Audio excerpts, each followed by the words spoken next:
prý a tak, ale tady ta zhádka bude trošku jiná. Daleko v zemi, kterou nikdo neznal, bylo království hip-hopu. Král Bubu DJ a královna Pipinka si tu se psali cerušku a jednoho dne se jim to posvětilo. Narodila se jim do sněžka Růža.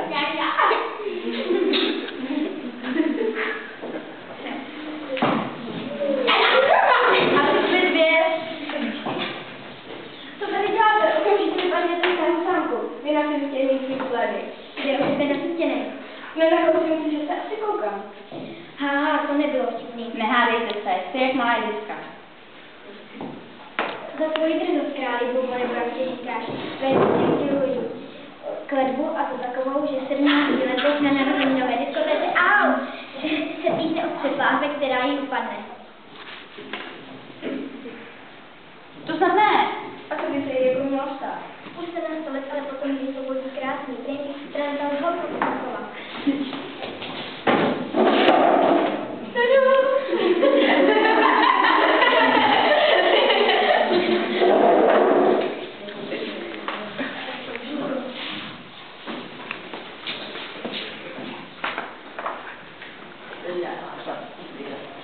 Let později. 360.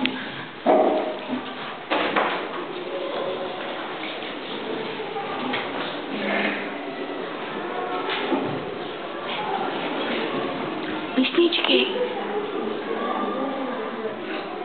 Tak mám to pustit?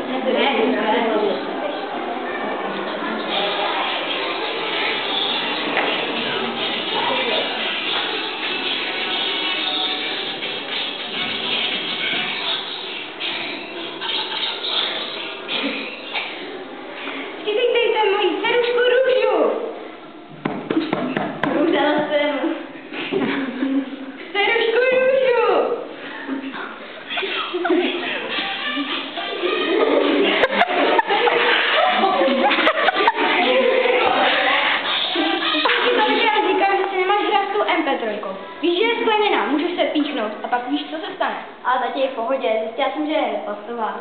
Kde je moje Pipinka? Už jdu!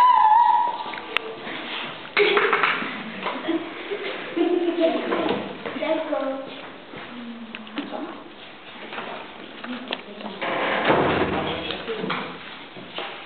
O 2 dny později byla narozeninová diskotéka. Co je to ale jde?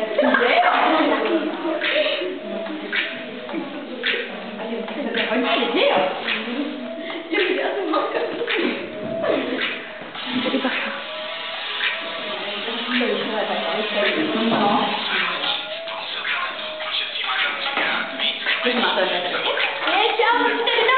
Jo, a mohli. Narudil, napíše.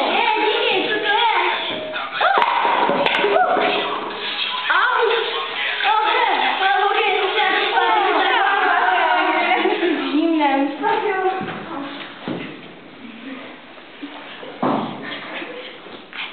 Později se z dálky ozval krásný hlas.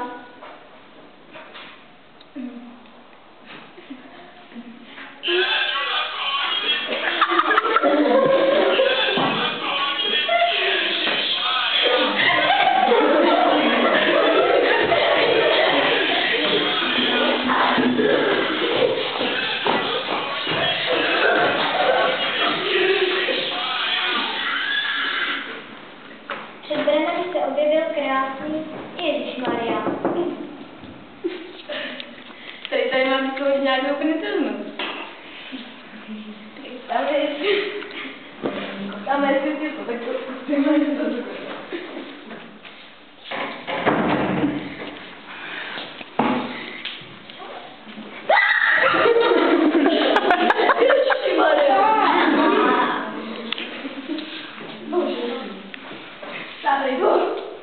a teďka jsem tady s těma asi jmenuje se, že se bude hrát. Ahoj, tati, ale já jsem si nesla chlapa. A jakýho? Přivítejte se nás z Holou Pipkova. Takovýho dechováře. Kde jsme dechováři? Hip-hop je jeden hnusnej. Zdravě, mě, Pipinko. Ne. Tady.